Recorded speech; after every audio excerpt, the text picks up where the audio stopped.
Hi, we are back again with yet another video. My name is Party Twice, Mr. Beast Zimbabwe. We are broadcasting live from our Party Twice studios. If you are new to this channel, don't forget to like, subscribe, comment and share. And pano pa Party Twice tinokuunzirai nyaya dzese dziri kuitika mumasocial media nemumativi mana ose enyika. Tinokuunzirai panapa nyaya dzese dziri kuitika boys. Pano pa Party Twice tinokuunzirai hatimira ndosaka chi ndosaka Party Twice wenyaripo.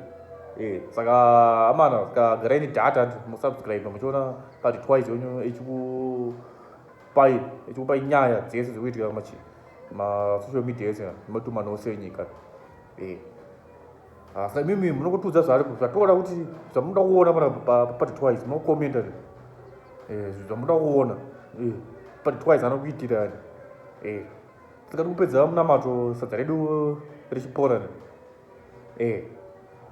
pane zvaitika boys zvaitika boys kunikirino kunyanga boys mukadzi nemurume wabatwa Musango boys nemagadhi vechiita handi mangoona picture yacho randaisa wabatwa uchilazana boys pakati pesango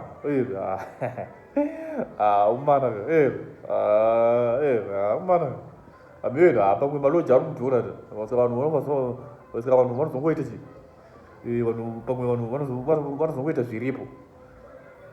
vanozongoita zviripo maloja anenge dhura pekuti vanoziva gauro riri kunetsa vanhu vanongoita zviripo pekuti zemu racho rinenge rakwira zemu saka munhu kuti azotsvaga loji pamwe azivi kuti loji yacho iri kupi mwana mari zemu racho rinenge rakwira munhu angoti chero chiro muchibage chero mota chero mubhazi chero chishiya but it's bad saka tofanira kuzvibata.